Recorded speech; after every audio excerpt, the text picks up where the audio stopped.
Hello, this is Glenn Yancey, and I will be conducting today's video, which is part 3 in our series, focusing on Wonderware System Platform Licensing. The objective, as with our previous videos, is making the complex simple with regards to our in-source and Wonderware licensing. The goal is to know how to license a system platform-based architecture and identify parts for a bill of materials, as well as architect system platform-based systems. This video is broken up into 3 parts: concepts, licensing, and architecture. So let's get started. Concepts. What is system platform? We hear names such as orchestra, application server, and system platform, yet we don't quite know what they mean. Some use these words interchangeably, yet they are distinct. The core component of what we call system platform is called application server. System platform is a collection of products, including application server at its core, as well as including the Wonderware Historian and Wonderware Information Server. The word orchestra is the technology that it is all built upon. So the server-side components, again, are the Wonderware Application Server. It's a core component for everything in our galaxy, for I/O communication, alarms, script, real-time and history communication. The Wonderware Historian component is our database server, storing real-time values. The Wonderware Information Server is a web portal for our web-based reports and dashboards. And then we have device integration. As we have discussed in previous videos, device integration focuses on our drivers that communicate to the PLC. We call them DA servers, but you may also see them referred to as I/O servers. I/O servers, by the way, is the older name for DA servers or Wonderware drivers. So we have a server-side component, yet we need a client-side in order to visualize the data coming from system platform. We have our Historian client that retrieves data out of the Wonderware Historian, making available and viewable in trend format, report format, and query format. The other piece is called Wonderware InTouch. That is our plant floor presentation layer, or HMI software. This is how we can see real-time values coming into the galaxy. Galaxy is a word that we'll discuss in a little bit. But again, think of it like an application, as we discussed in previous videos. So in the past, in an InTouch, runtime, or classic environment, everything was housed inside of the InTouch application. Your graphics and animations, tags, albeit in a flat structure, I/O connectivity, scripts, historical logging, alarms, and security. All of this housed inside of one application. If I had another operator station in my facility, I would copy that application over to that InTouch runtime machine containing the exact same thing. If I make adjustments to one, I'd have to manually make those adjustments to the other, or recopy the application over. I could have another operator station with a completely different application. But again, that application also has graphics, tags, and so forth. And then the last piece is a 4th operator station with a 3rd InTouch application. So in this example, in an InTouch runtime environment, all of these 4 computers are in their own island of automation. We have 2 main options when developing our application: to go the traditional InTouch route, or go the InTouch for System Platform route. We have a full galaxy. In a full galaxy, we strip out all these tags, I/O connectivity, scripts, logging for historical values, alarms, and security out of the InTouch application and house that in the confines of a galaxy. A galaxy is an application that is object-oriented. That object-oriented application is collecting data from the PLCs, sending data over to the historian, and making all of that data available for the InTouch for System Platform clients at the top. The InTouch for System Platform clients have very little functionality other than presenting the data from our application server Galaxy.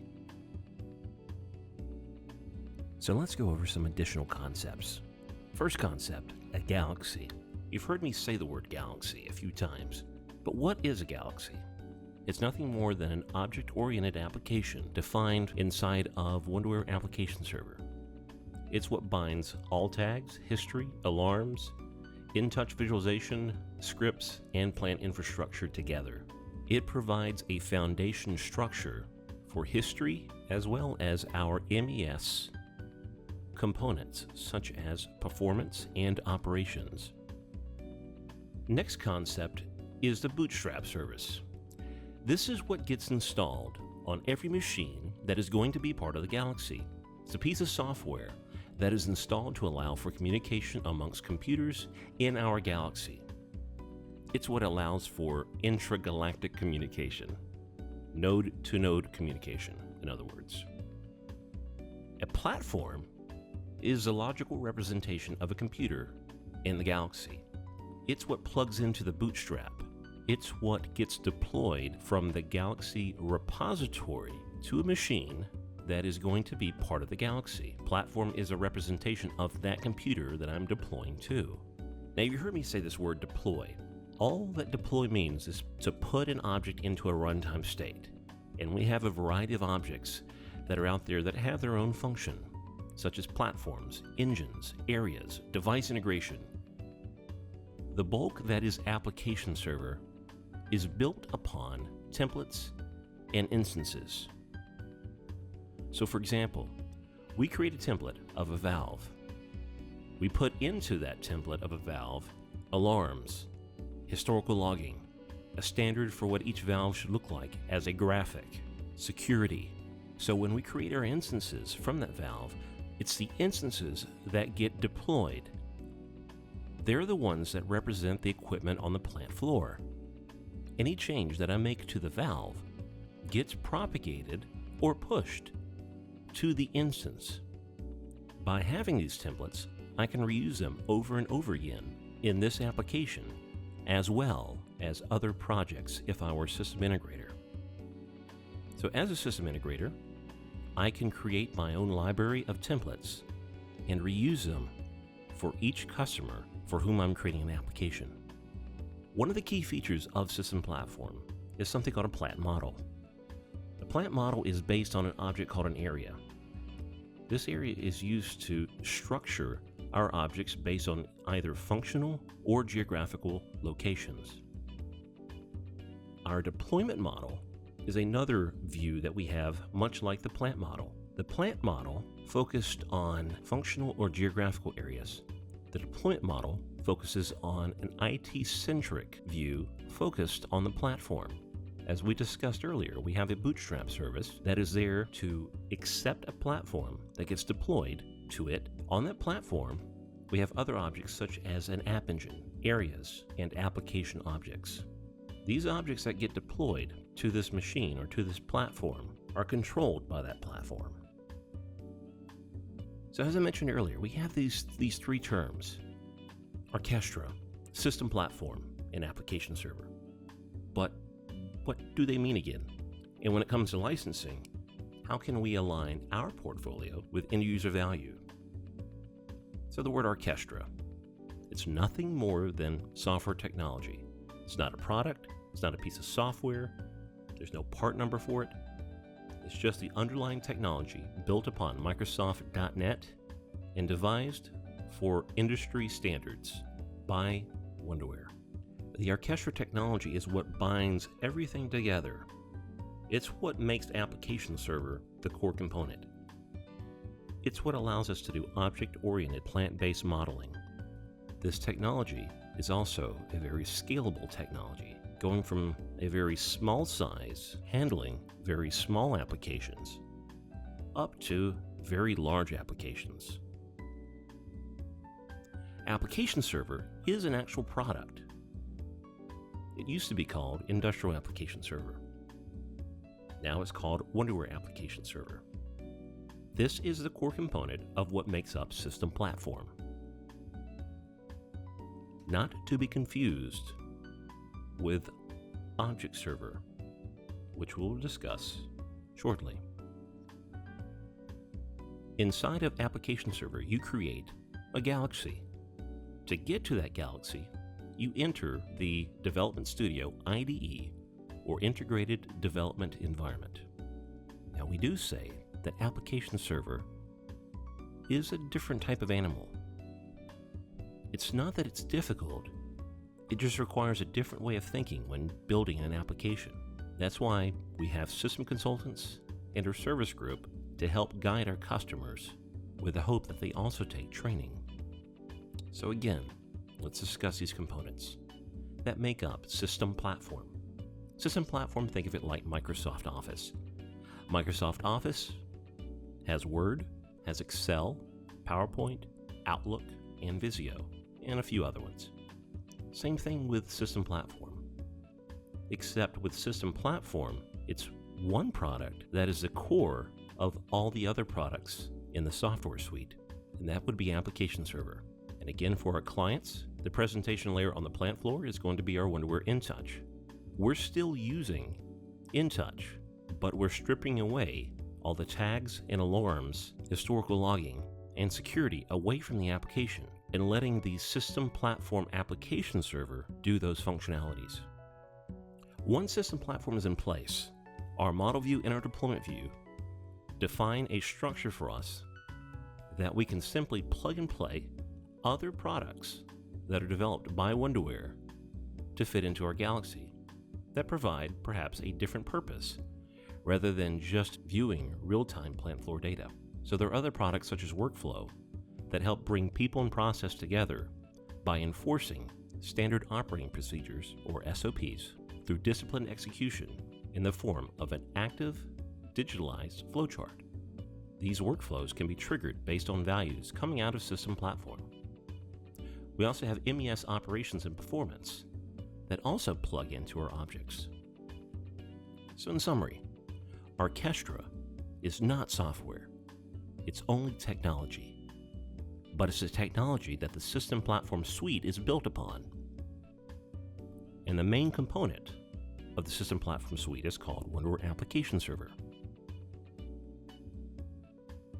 With Wonderware Application Server, we built our Galaxy, which is a database, to provide real-time data acquisition, storage, a security model, alarms, events, and many other things.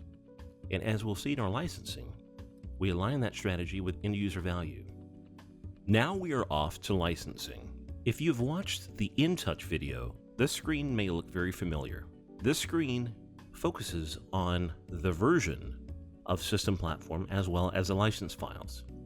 From the last video, you know that we have 2 license files for our software, yet we only really install one of those, depending on the version of the application software that we're running. If we're using Application Server 3.5 and higher, we're going to use the orchestra.lic license file in our license utility to enable our Galaxy. With the www.suite.lic, anything that is 3.1 or older of Application Server will use that license. The table at the top right shows us the different versions of System Platform and how to correlate that with the marketing version, which is based on a year.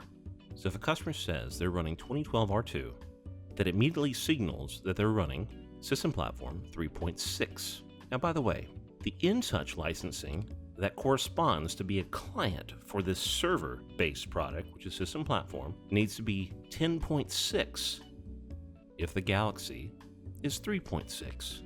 If InTouch is at version 11.1, which we call 2014 R2, System Platform will need to be at 4.1. Let's see how the Galaxy is actually licensed. So we have some terms. We already discussed the first term, which is Galaxy. It's our application. It resides in something called a Galaxy repository, which is a centralized server that holds all the configuration information with regards to our system. Next concept is called IO count. Unlike InTouch, all that we really care about in the Galaxy with regards to quote-unquote tags is I/O tags. We call them I/O points. So we do not count memory tags, nor do we count indirect tags. Once we define the tags in the Galaxy, we no longer have to focus on a tag count inside of InTouch, unless we are in a hybrid state, which I will discuss towards the end of this video. Next to the platform count, how many computers will be making up your Galaxy? When I say that, that means our application can be distributed across multiple computers. Rather than having one computer bear the load of running the entire application, it can be distributed over multiple nodes. And the last is called the Orchestra IDE. This is the development environment for the Galaxy. This requires a development studio license in order to open up the IDE. I've brought through just 5 examples of system platform licenses. System platform licenses are bundled, bundling together your application server, your historian, a certain amount of device integration, a certain amount of platforms, as well as another product called Information Server, which we'll discuss in video 4. That's our web-based portal.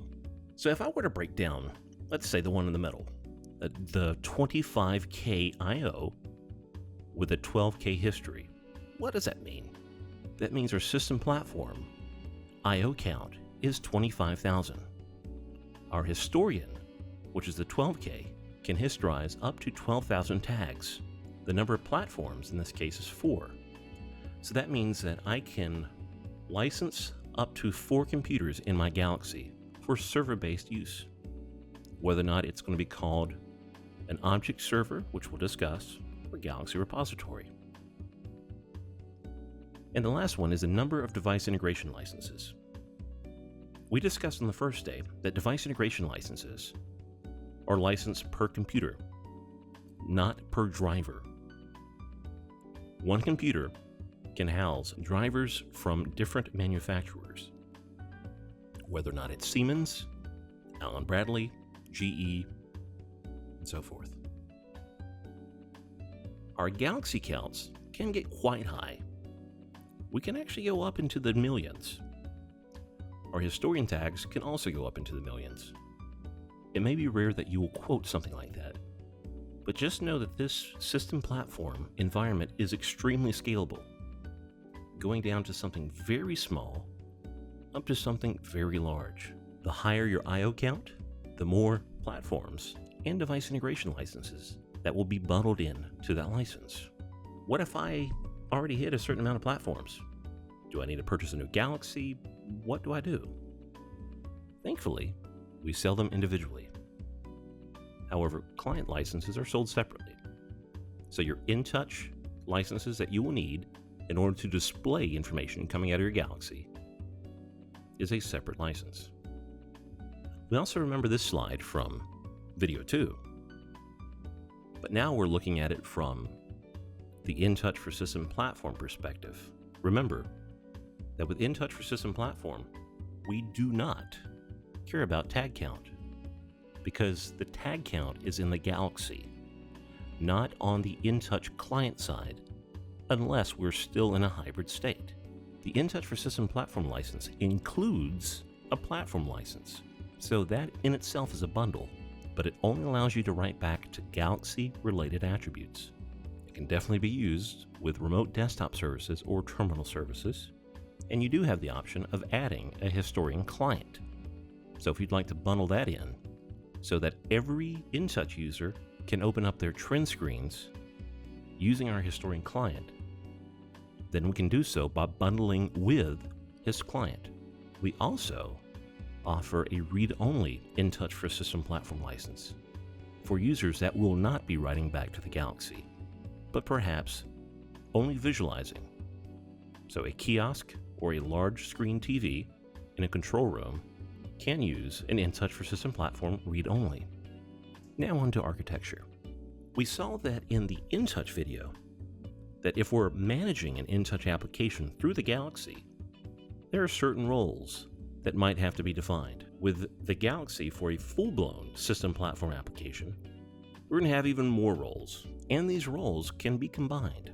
So hypothetically, one machine can be a Galaxy repository, an engineering station, an automation object server, visualization node, and a historian server, all in one.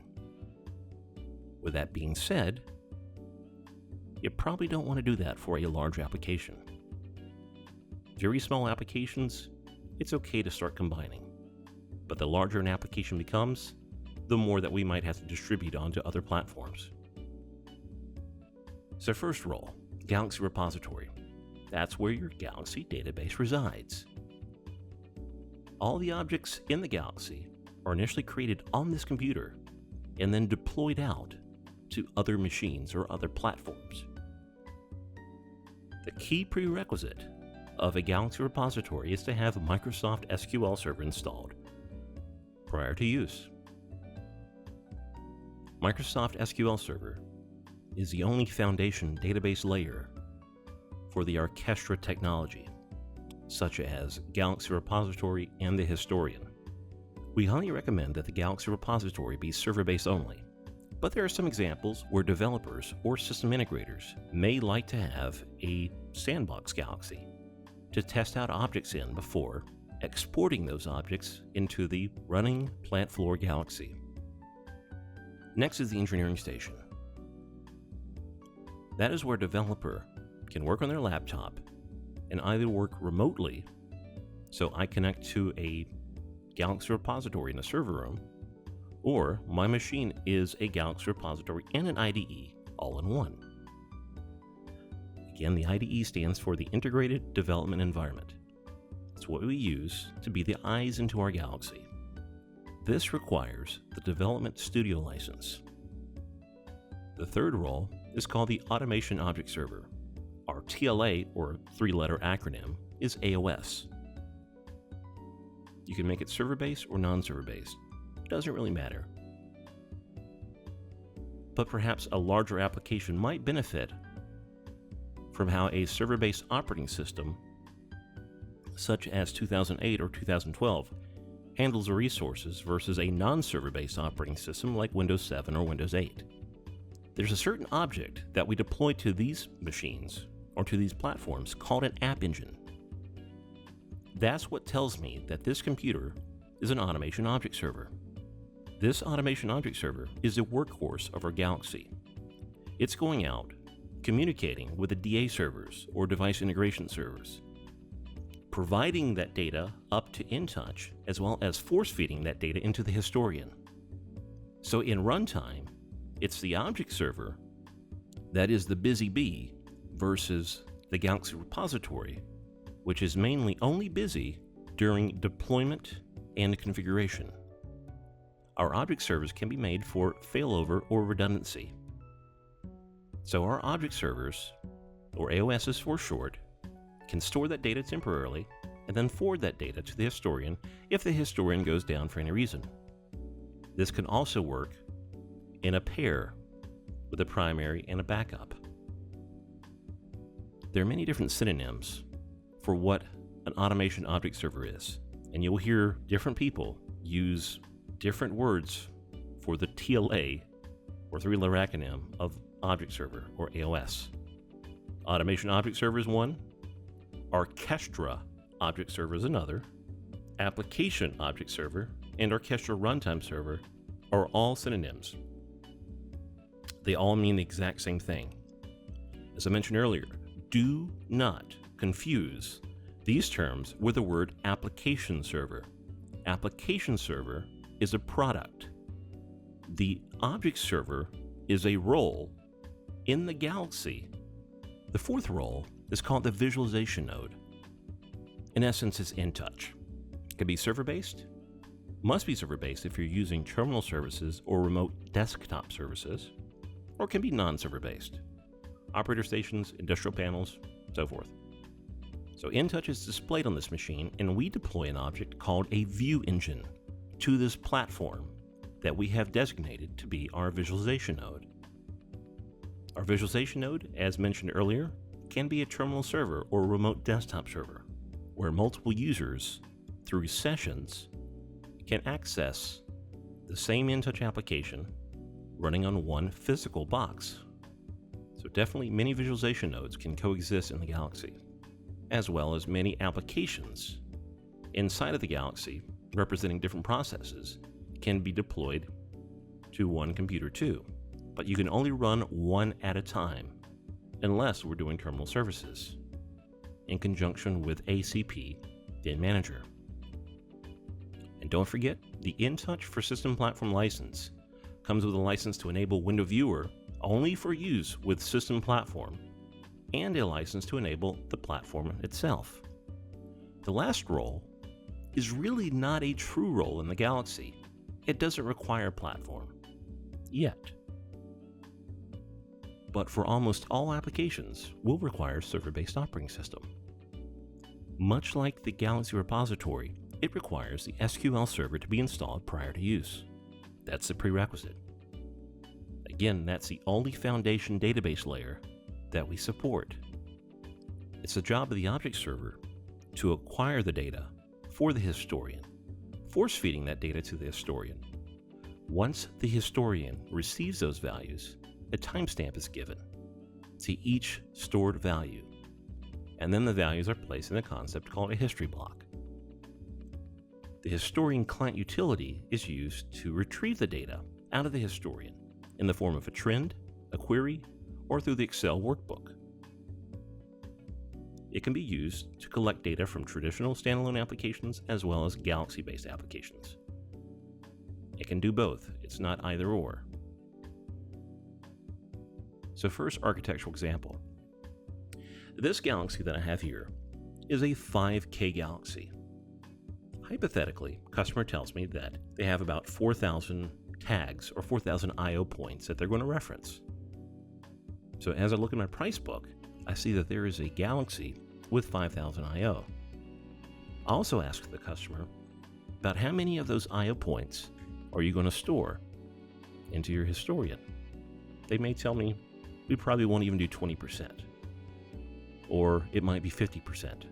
So I'll have to look for the next breakpoint for my historian. So it is possible to have a 5,000 I/O Galaxy and a 1,000 tag historian. The nice thing is when I purchase one part number, it provides all these things to me, such as the historian, information server, and my Galaxy itself. It's the Galaxy repository where I physically installed the Galaxy license. These are the other part numbers that I would need. Reason being is, we need to have client licenses that connect into this Galaxy to get information. The example that I have for my visualization nodes is I'm going to use the InTouch for System Platform 2012 R2 with HIST client, and that's the part number. I need 2 of those. Thankfully, this license comes with the platform. Out of the box, I get 4 platforms with the system and 2 device integration servers. 2 of those platforms I will put on my AOS machines.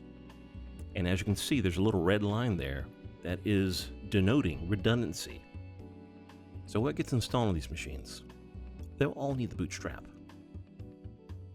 They'll all need the correct software, whether or not they're InTouch visualization nodes, or Galaxy repository, or historian, or even the engineering development station that needs the IDE installed. After all that is installed, it all becomes part of one unified namespace or one Galaxy. We also have something called the System Platform Starter for smaller Galaxies. Nice thing about this is it's very competitive price-wise to traditional InTouch applications. With a starter, you get the same functionality as a full-blown System Platform license, but its targets are much smaller, going from 1K to 5K I/O and 100 to 500 tag historian. Much like a System Platform license, it also comes with the amount of platforms or computers and device integration node licenses. We sell them in 2 different flavors: a Starter 1 or Starter 2. Starter 1 means it only comes with 1 client. Starter 2 means it comes with 2 clients. or 2 InTouch for System Platform licenses. They come with their own platforms as well. Any additional client licenses can be purchased. But the thing is, we can only have 5 InTouch clients in these starter galaxies. If we need more, upgrade to a larger galaxy type. So this is a starter example. In this example, I have 2 InTouch for System platforms at the top. They're going to be my client stations. I have one computer that I've designated to be a Galaxy repository / historian, because our starters are small applications. I can get by having a Galaxy repository and a Wonderware historian sharing the same SQL server and not run into any conflicts with each other. So the part number that I have below represents a starter 2 Galaxy. Again, 2 clients, which I have on the top left.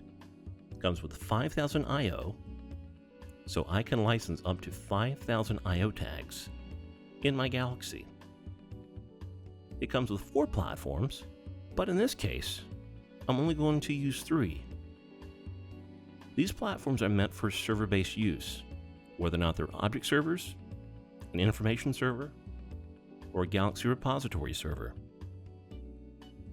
It comes bundled with 2 device integration nodes, or 2 device integration licenses, so I can license those object servers to contain the drivers that communicate to my PLC. It comes with a 500 tag historian, which in this case is a small historian. It comes with 1 Wonderware information server portal, which I'm not even using. But if I were, I could utilize one of those platforms that are not in use on that machine. And this starter bundle comes with 2 InTouch for System platform with historian client licenses. Includes the dedicated platforms. So as you can see, it's really 6 platforms that I'm given with this Galaxy. But in essence, the 2 InTouch for System platforms are physically bundled or tied to the same license file. So I can't really separate the InTouch for System platform apart from the platform license on that file. One last thing, which you'll see on the top right, I have an engineering station. I have a computer, which could be a laptop. This example has a system integrator consignment license, which includes a development platform. A consignment license is a development studio license that our system integrators use if they are part of our system integrator ecosystem. So again, that comes with 1 platform used specifically for connection into the Galaxy repository to deploy out from there over to my other platforms. Another example, this time using remote desktop services or terminal services as we used to call it. When you migrate a FAT client or a physical box with InTouch for System platform to a remote desktop client, there's a few things we have to keep in mind. We need to know how many clients that we're going to license on one terminal server or remote desktop server. We might also need to spec up that computer to handle larger amounts of sessions. The InTouch for System platform license used to be called InTouch View licenses. So just keep in mind, if the customer says they're using InTouch View, that's the old name for InTouch for System platform, and it's not specifically an InTouch read-only license. The InTouch for System platform remote desktop license comes with a concept called a client access license. So there's no need to purchase a separate license from Microsoft, as it is provided or bundled in with our license. As we learned from the first video, in order for us to communicate to a terminal server or remote desktop server, we need to have a client access license. That is a requirement for Microsoft. One gotcha is that an InTouch for System platform remote desktop license for runtime use cannot coexist alongside a development server license. So in other words, your engineering station, where you access the IDE, cannot be the same machine as your remote desktop server that's being used for runtime sessions. So here's our example. 6 thin clients sitting up at the top. By the way, a thin client is a dummy terminal that has no running parts in it, no hard drive, but does have componentry to show video coming from a remote desktop server. They're usually no bigger than a thick book. Down below, I have two InTouch for System Platform remote desktop servers. In this case, I can keep my visualization nodes or my thin clients up and running in the event that a terminal server or remote desktop server were to fail. I can have it revert to a backup. So the part numbers for the primary. This is also something we discussed in the past two videos.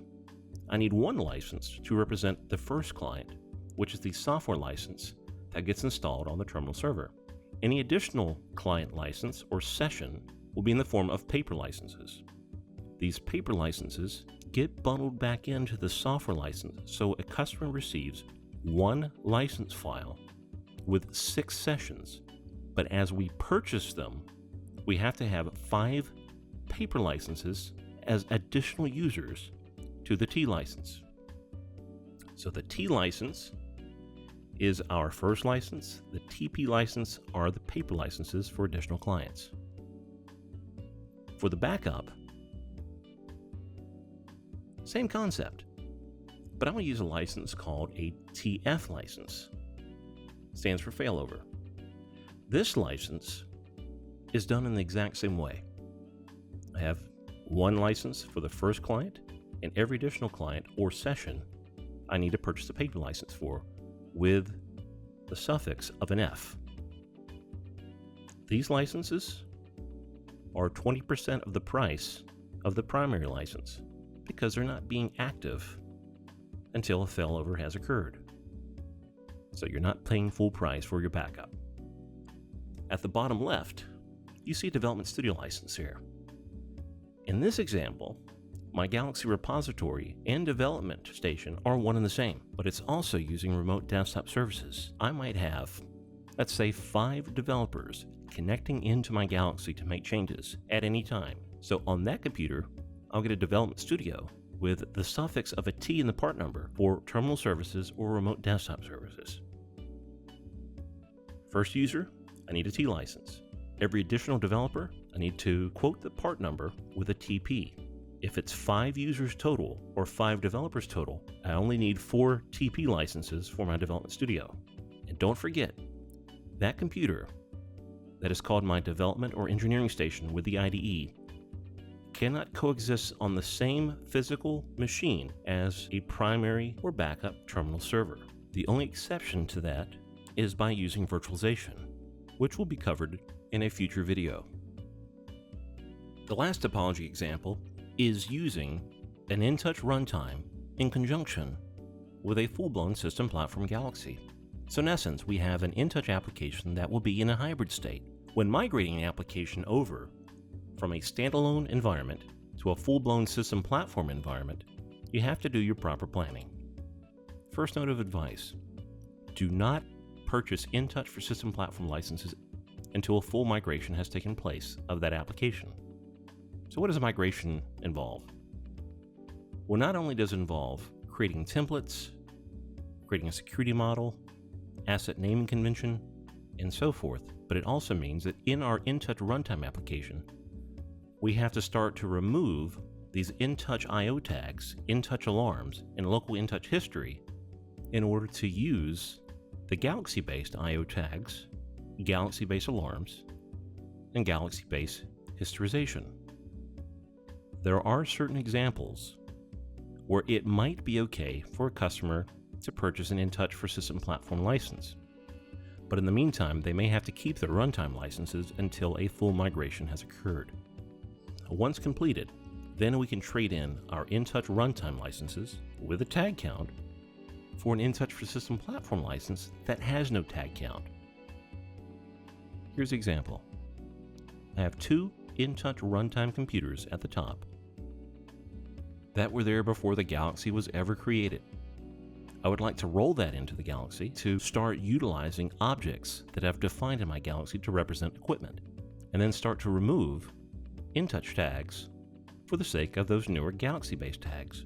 One of the things I would do in the process is configure what we call our AOS machines or object servers to be the location where our drivers reside. We will have access names in the InTouch application that will point to those object servers instead. Now, in this hybrid period, it may be worth removing the InTouch runtime with I/O for an InTouch runtime without I/O, because it's the object servers that contain the driver that the InTouch runtime tags are connecting to. So here are part numbers.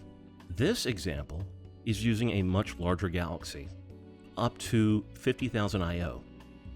Now, just because my InTouch runtime license says 60K, I may be nowhere near that tag count. I might be at 30,000 or 40,000 tags. So I will use a Galaxy that can give me 50,000 I/O points.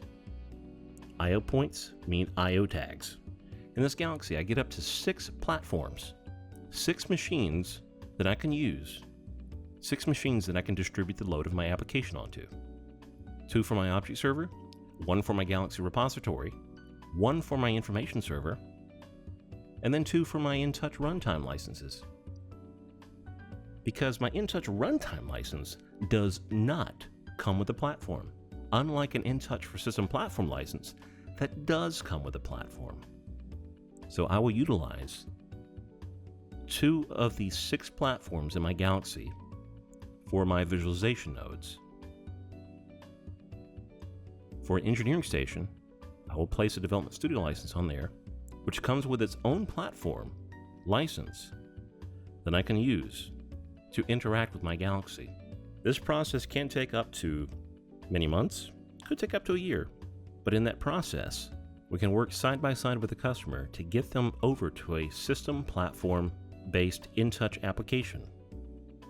Not just managed, but an application that is fully dependent on the Galaxy for history, for data visualization, for alarms and events, and security. Now in this example, there could be another machine out there. I've already maxed out 6 platforms. What can I do in this example? Well, my runtime license that I have up on the left is going to increase by 1. So I have 3 runtime licenses without I/O. I will need to purchase a separate platform because I've already maxed out the amount of platforms in my Galaxy, but I can purchase individual platform licenses that get installed physically on those machines. When the Galaxy interacts with those machines, it sees, oh, you're licensed for a platform. I can go ahead and deploy a platform over to you. Thank you very much for joining me. The next video will be on historian licensing, both server and client, with some focus on the information server. Need to learn more about this and other InSource products? Check out our training tracks designed to guide you down your learning path for InSource products. Whether you're using a classic InTouch and historian architecture or using System Platform, we have a track to help you get the most out of your software investment. To register or learn more, click the link in the video description below. Thanks for watching this InSource video.